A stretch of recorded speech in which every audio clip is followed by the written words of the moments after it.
Hi, this is John Hennessey, and today we are going to do a test drive in one of our 2017 Ford Raptor trucks with our Velociraptor 600 twin turbo upgrade. And this is a vehicle and upgrade package that's been really popular with our company over the last, well, since the Raptor came out about 6-7 months ago, and even before that. So, all right, the biggest knock about the new Raptor trucks is, oh, I hate the V8, or I hate the V6, and I only love the V8, and I'll never buy a new Raptor because it doesn't have the V8, and blah blah blah. We read all these comments on YouTube and social media, and as far as I've got it, is my opinion is basically that's all crap. I'm like, yeah, I mean, okay, the V8 is a great sounding engine, and I love V8 just like everybody else, but the bottom line is, this is a better truck. It's lighter, the 10-speed works better, and guess what? The V6, from the factory, I think it sounds okay. I believe we've worked really hard to take the EcoBoost V6 and make it the best sounding exhaust note that we can make. I think it sounds very good. It'll never sound like a V8, just accept that, but I like the sound, our clients like the sound, and I'm suspecting that most of the haters that don't like the sound of the new EcoBoost Raptors are probably guys that don't have them, don't have the money to buy them, and probably even if they did, they're not going to buy them, and that's okay. I mean, there are other V8 choices. You can still get a V8 Ford. You could get other there's a lot of, I mean, Ram makes a great truck, Chevy makes a great truck, so there's a lot of great trucks out there, but there's only one Raptor, and there's only one Velociraptor. And I think that, as our name implies, when I came up with the brand name Velociraptor, I wanted to combine what was the best of the Ford Raptor and give it more velocity, give it more speed performance, make it cooler, sound better, perform better. And I think that this vehicle has hit on those marks. We've taken our other Velociraptors out, and we're running, I mean, stock these things run 5 seconds flat, 0 to 60, and they'll run, gosh, what did we see, a 13.9 in the quarter mile? Well, we've dropped that by over a second, and we've dropped the 0 to 60 down in the low 4s. I mean, 10 years ago, that was supercar territory, and now it's in a 5,500, 6,000 pound pickup truck. That's ridiculous. That has a super comfortable, roomy back seat that you could drive every day, that your wife could go pick the kids up from school and grab groceries in, and that'll still go darn near anywhere you want to go, whether it's mud, sand, or snow. So I coined our last Velociraptor, and I'll apply it to the new one. I coined the name, it's the Swiss Army knife of vehicles. It does everything. Stock, it does everything. It does it well, and we take it to the next level in terms of, in this particular vehicle, it's got the full package. So you've got the horsepower, the performance, and you've got basically the holy crap. You better make sure that you're, if you've got, if your teeth are glued in, you've got them super glued extra tight, because they're going to come out and go into the front dash. This thing, I'll go run numbers on it. We'll do another video. We put the V-Box in it, and we compare stock Raptor versus with the big full 15-inch Brembos front and rear. Panic stop is ridiculous. I'm going to say it's on the order of several truck lengths. So again, depending on your driving style, if you're an aggressive driver, which a lot of our customers are, it's nice to have that additional stopping power. I love how Ford did the carbon fiber in the interior. It's really nicely appointed. This does have the nice paddles on the transmission. I like to let it shift itself, and that's pretty much how we're gonna let it drive. It gets a little bit windier through here, so again, I'm not gonna try to drift some customer's car through turns or anything stupid. We'll just do a little, and we do 100 to 200 miles of validation testing on our clients' vehicles before we ship them to them. So that's basically, this is just a final validation test while we've got the video going. But again, very comfortable to drive. That's one thing I love about the Raptor.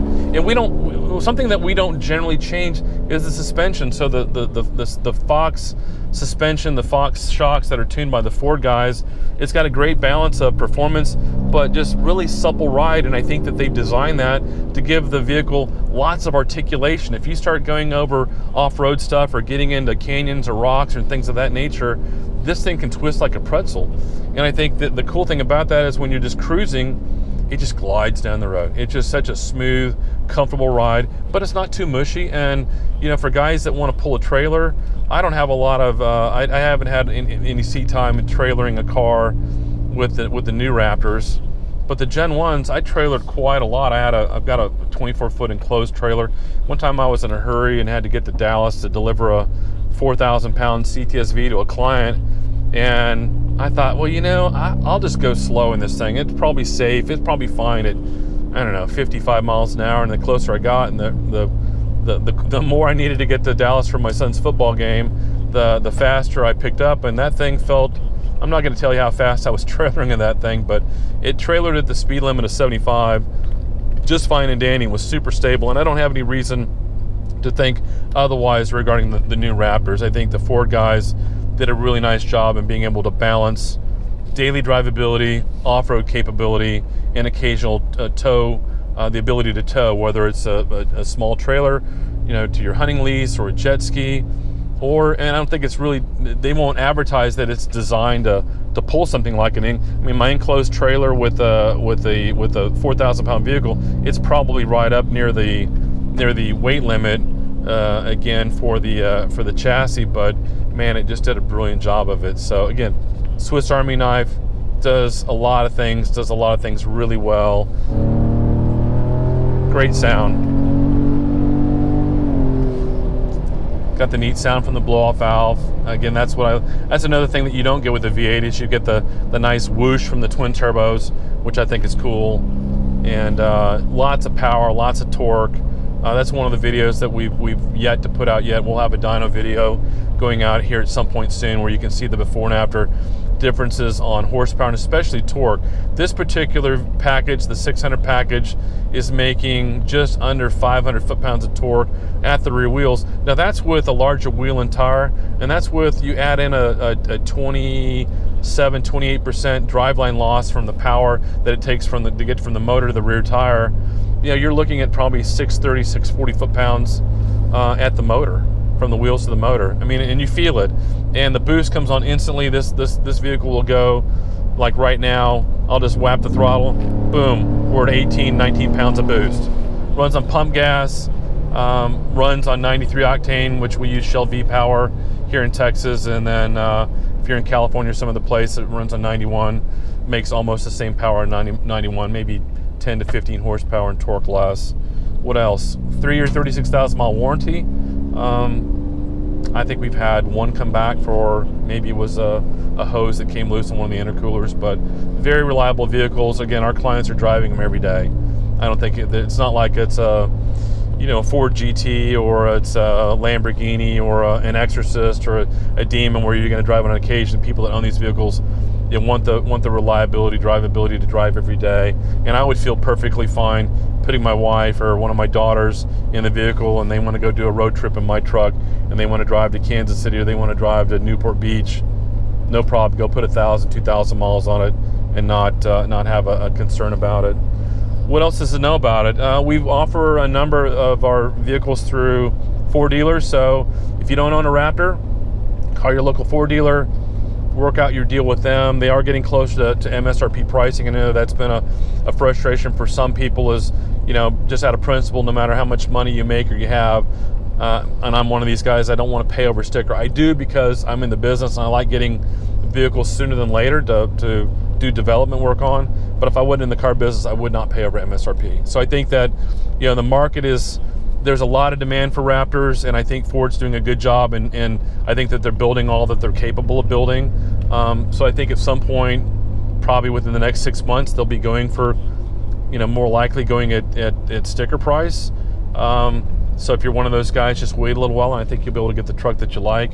I think it's a ways down the road before they're going for under sticker.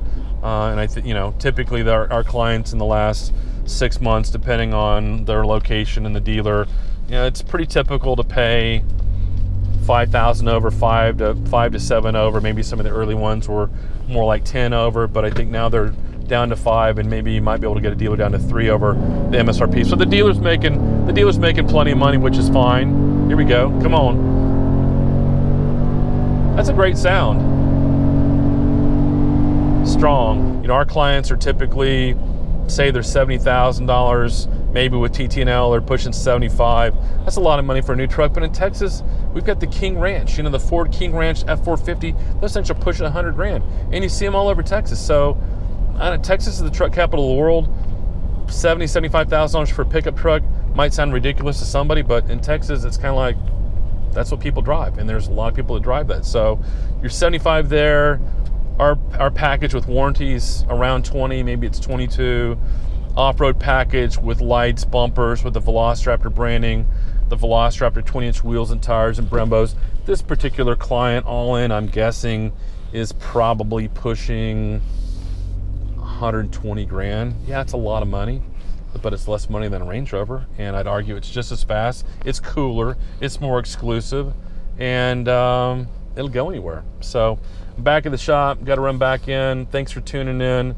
We'll talk more about Raptors, Velociraptors, and we got a lot of other cool stuff. We got so much new cool product. We've got some amazing stuff for the Hellcats that we're going to start talking about. A lot of people ask us about 6x6s. Those are very close to being done, and we'll be making some announcements on when we'll be unveiling the Velociraptor 6x6, which is just a crazy vehicle, and we'll talk more about that. But thanks for tuning in. Thanks to the Ford guys for building some badass vehicles and trucks, as well as all the anybody that's in America that's building a product that's competing with or exceeding, that's world class. There's, whether you're a GM, whether you're a GM guy, Ford guy, FCA, Chrysler, Dodge guy, there really aren't any bad American cars. There's just, in my opinion, there's just good and there's great. This is a great one. So thanks for tuning in.